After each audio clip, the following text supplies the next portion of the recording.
Welcome to Friday Night Sports Extra. I'm Jack Wallace alongside Mia Green. And Mia, we luckily avoided the rain tonight, but doesn't mean that we didn't see a monsoon of great offense and great defense tonight. Oh yes, field-spanning runs, super deep throws, and even special teams coming through and scoring up tonight. I mean, it feels like everyone wanted all the points as soon as possible. Which, can't blame them for them. We're going to dive into our game of the week, a pretty hotly contested game of the week at the polls. It's the final winner of their regular season, Lewiston and Lakeland, with Idaho wrapping on up at Corbett Field. They're having a whole lot of fun there. Now, Lakeland fans and students were all getting hyped up. Of course, a massive crowd for their senior night, as you would expect. Now, Peyton Hillman, the quarterback for Lakeland, he's stepping back to pass, looks for Emmett Rivadeneira, the fullback. We love fullbacks. Gets a part of a long drive to field. He nearly took out a photographer's legs. Watch out there. Hopefully he's all right. Peyton Hillman is intercepted, though. Brennan Rice, the linebacker from Lewiston, denies Lakeland any scoring on that drive. Bengals trying to move the ball a little bit. Mason Way goes deep. Michael Earl gets the catch in stride and gets down inside the red zone. Long drive led to a field goal, 3-0 lead, second quarter. Lewiston, Hillman leading Lakeland. Another long drive. Now he's in the red zone, lowers his shoulder. Look at him pushing forward. That led to a tying field goal.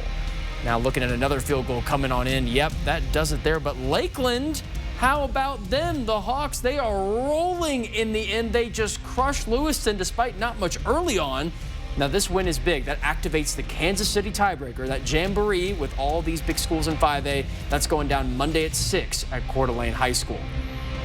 And well, Coeur d'Alene walked away with this massive victory against Life Christian Academy for a final score of 41-7.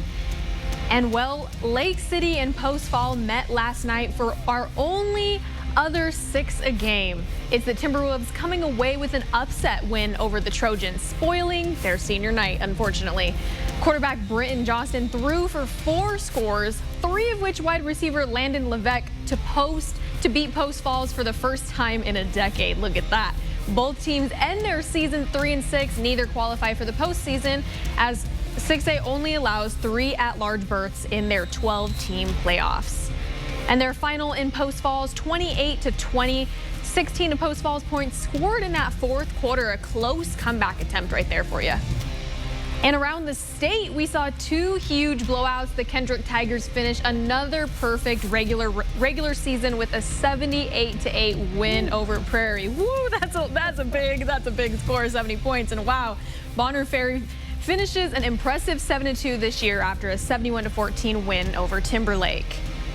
And Rogers taking on East Valley, a huge game for GSL 2A standings. Cheer team having a whole lot of fun here. They're getting all those students hyped up with some great banners too. Looking here early, it's a fumble recovery. Look at the ball bump out for East Valley, and it's Rogers who ends up landing on it. Looks like half the defense landed on it. Pirates can't get in the end zone before halftime and end up trailing 21-14 at the half. And Tarrant Fields is spinning through the defense. A great play for the first down there. And Hans Warwick in the 5th. Look, we always see Hans. It's such a great name for a guy that keeps great control of the ball. Long touchdown run on this next one. Look at Warwick go. That goes all the way to the end zone for an incredible highlight, but it gets called back, which is really unfortunate for Rogers because East Valley ends up taking the much-needed home win. The Knights have 3 wins in a row heading into their arch-rival game next week. Can't wait to be at that one. They host West Valley. And I did want to mention that too about the Coeur d'Alene game, going back to that. That's a 6A Idaho team playing a 1A Washington school. And I was wondering, how did that even get scheduled? You know, I could wonder the same thing, genuinely. And they played at Central Valley, which is a 3A Washington school. So